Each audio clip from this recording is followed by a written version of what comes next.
All right, welcome to the relationship show. This one is on the second story analysis. I'm getting this one from a blog from a marriage counselor. And so if you want to send in your situation, send it to noahrelationships@gmail.com. And there's a chance that I will analyze it over a video. With that, we'll get started here.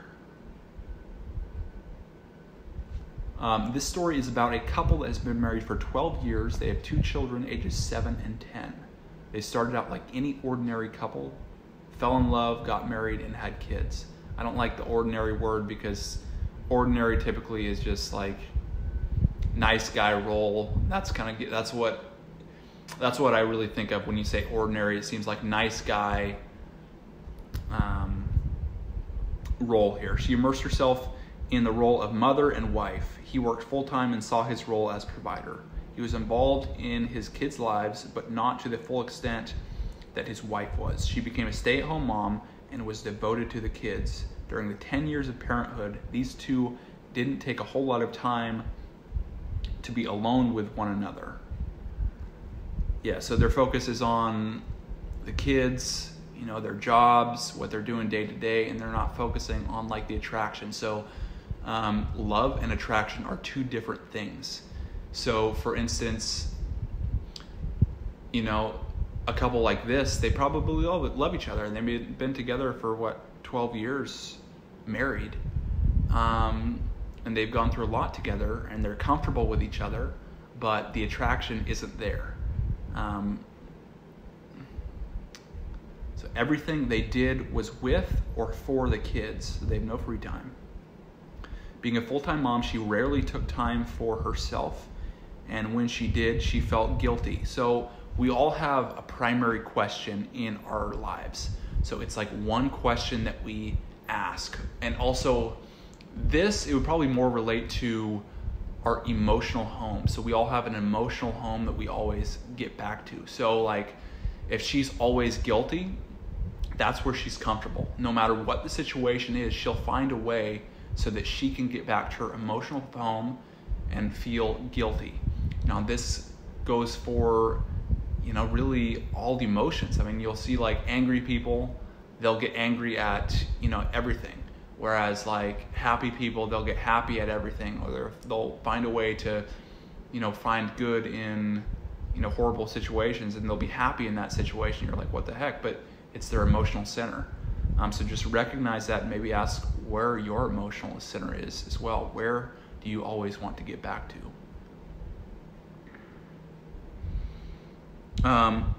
She wanted more help from her husband, but never asked for this because 1, she shouldn't need help. She should be able to manage on her own like a good mother should. So we all have these expectations like should. It's like how we think the world should be. And if it doesn't match how we think it should be, then we experience pain. And a lot of these things are just like ideals. And, whether they came from a young age or role models, but oftentimes they're just not reality. Okay, and then number 2. He should know he needs to help out more. She shouldn't have to tell him. In this one, she needs to recognize that men talk directly and women talk indirectly. So she's like hinting, I'm sure she's hinting at this. This is what she's meaning by this, that she's hinting that he should help out more, and he's not doing it. He's not stepping up. But when she hints, guys don't really talk that way. And if the guy, like this guy, for instance, he doesn't know really how women think, how they, operate. He doesn't understand attraction. He's not going to pick up on these signals that women are doing. And so it's like when a woman hints at, oh, I need help with the kids, then he might say, hey, you need help with that? She's like, oh no, I think I got it, or something like that. And he's going to say, okay, great. And then he could keep doing what he's doing. It's like, in this situation, he doesn't. I mean, it's just not how men's minds work. And so he's not going to be picking up on these signals. So you have to realize that, and you have to do the work in order to understand the other, persons, how they operate and how they think, man or woman. Slowly over the years, resentment built up inside of her that she never communicated to her husband. So one of the three U's, or the three C's of masculinity is close. When your woman's closed off to you, that creates pain. So that's what she's doing here with this resentment. Well, she would communicate subtly, hints, tests, but not in a way that he was able to register and respond to. Exactly that. After 10 years of this, she hit burnout. Oh, so like, people go through this for 10 years and they'll be just like, have this resentment in them for 10 years, and it just builds up and builds up. And in most cases, it's actually the women who leave the men. And at least for the majority of time, like 65% of the time, I believe.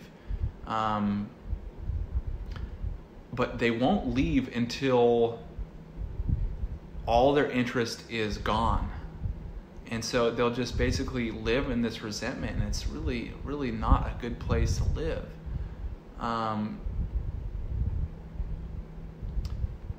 then once they have, because if they have zero interest in them, if they wait until they have zero interest, then it's like they can leave forever.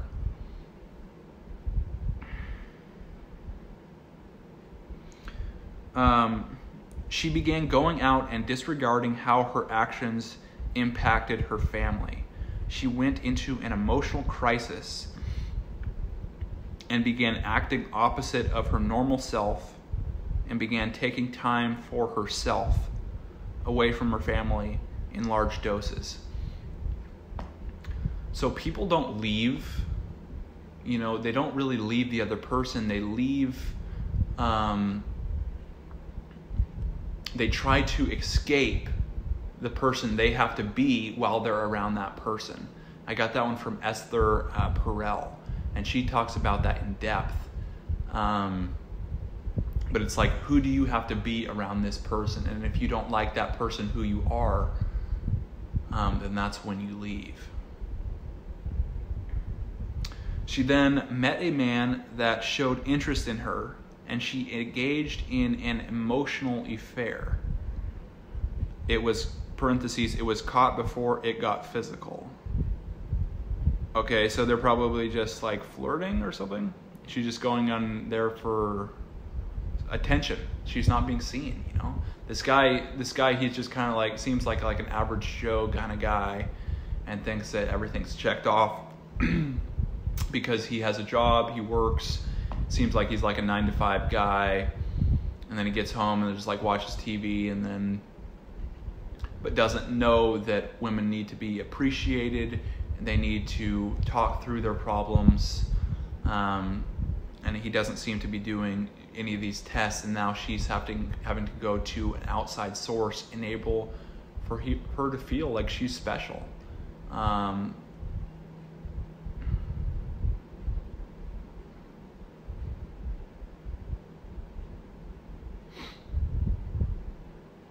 She was seething with bitterness towards her husband for his lack of help around the house all these years. He was confused. He worked and felt he did his part and had no idea that she was so angry with him. He was hurt and upset by her emotional affair, no longer had trust, and became insecure in the relationship. So he acted into his feminine. He got into his insecurities, and he's not owning himself as a man, owning his situation, stepping up as a leader. He's just becoming a feminine, almost essence, at least in this situation. And so that even hurts the attraction more. And because you need those polarities in order to have that attraction. As it began to dig into their marriage to understand why the affair happened, she was able to stop blaming her husband and take a harder look at herself. She began to uncover the faulty thinking that was behind her own behaviors. She realized the affair was an escape from dealing with the realities of her marriage. She avoided conflict, which was part of how things got this far.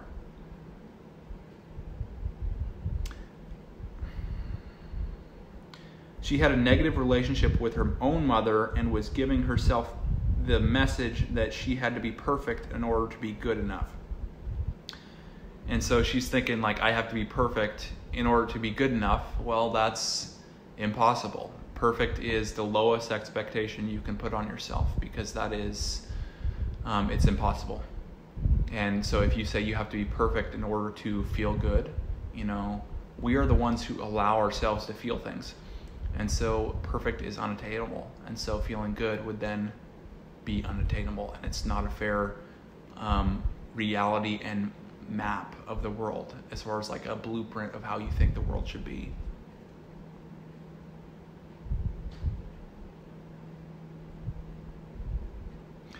So her husband was oblivious to his wife's unhappiness and completely taken off guard by the affair and her admission that she was carrying so much resentment towards him. So yeah, he just doesn't understand women.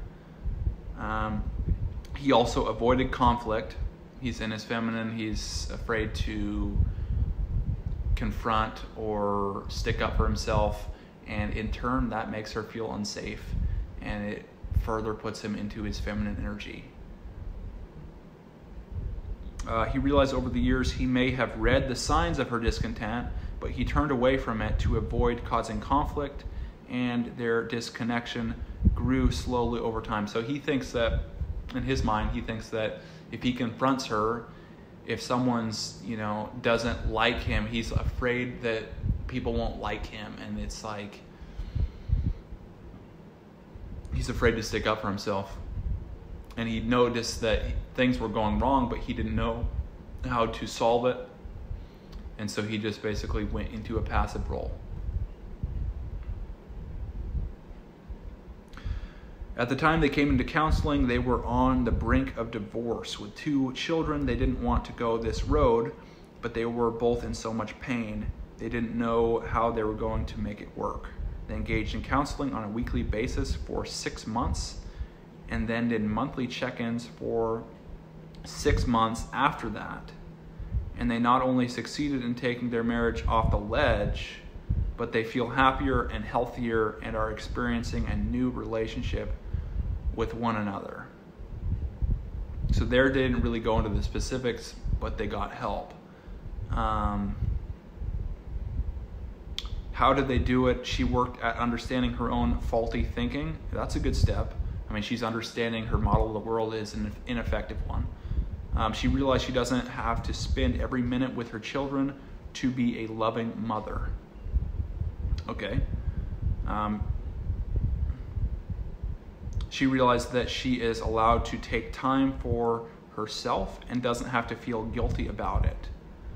You know, if she truly did that, that's great. It is very difficult to switch your emotional home. And so, you know, I'd like to see, you know, if that were really the case, that she could interpret things in a different way to shift her emotional home of being guilty. She worked on communicating her needs to her husband, and he listened and was responsive.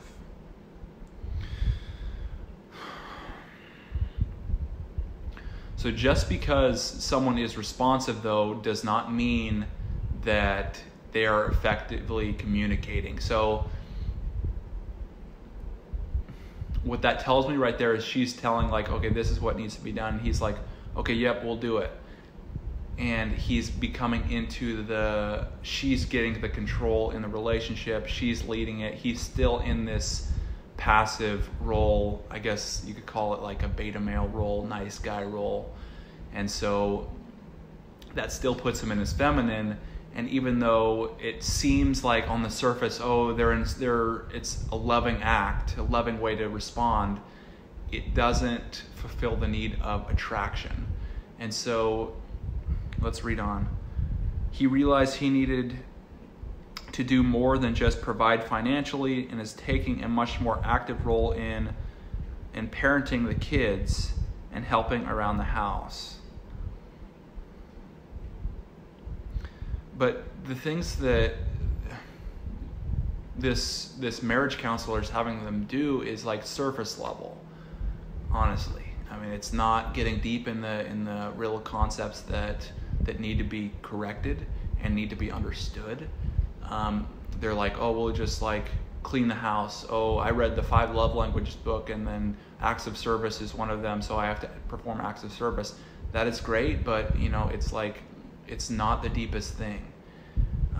You have to understand like the 3 U's and 3 C's of femininity, which I kind of went over reading this, and then managing the space between you and them, and then also your polarities. One has to be in the masculine, the other in the feminine. If there's 2 feminine roles, which is seemingly the case right here, then it's like the attraction's not there.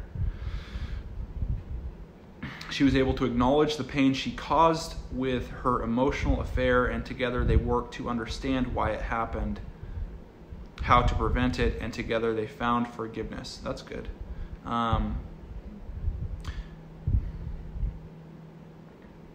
Forgiveness is a big step. It's, you know, the first step in really kind of moving forward. But you also can't just like automatically forgive with no consequence if you are in like a masculine role like that. Because if you're always just, your default is just forgive, there's no consequence if she mistreats you or if she doesn't do things that don't work with the relationship. So just be careful that, you know, it is important to forgive, but just be sparing with that. And then also you have to just state your terms. You don't have to be like mean or be a jerk about it. Just say, you know, when you did this, you know, I can't really have that, you know, when you don't, you know, treat me this way, or when you go, you know, flirt with other guys in front of me, I can't have that in a relationship. And just communicate that, and then, because if you try to joke it off, then it just happens again.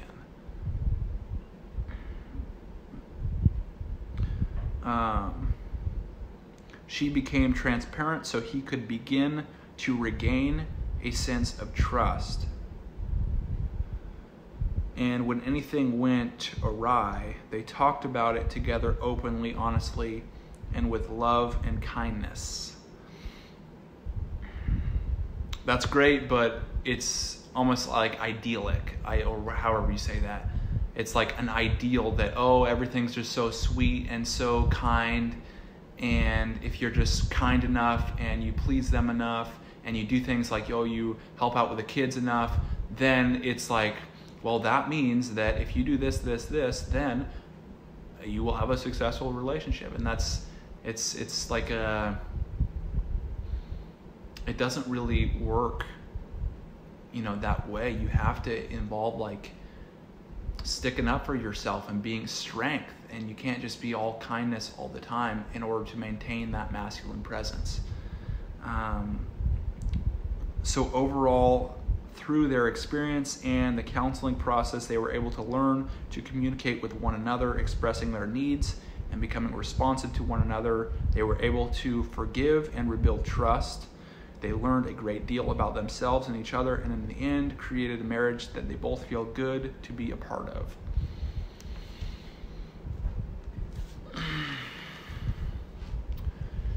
It seems like what the counselor did was help them to become better friends. And when you're just friends and you don't have that sexual connection and that sexual attractiveness, and when both partners are both in their feminine, like this case, you're still going to get the problems, you know. No matter what kind of actions you're going to do, you have to have that masculine, those polarities aligned, because opposites attract. I mean, it's like, that's what it is. It's not like opposite values or anything, but it's like, I mean, this concept's been around for thousands of years. Yin and yang, that's what it is. It's the masculine and feminine essence connected into one. So if you would like your your situation analyzed, send it to noahrelationships@gmail.com, and there's a chance that I will look at your situation.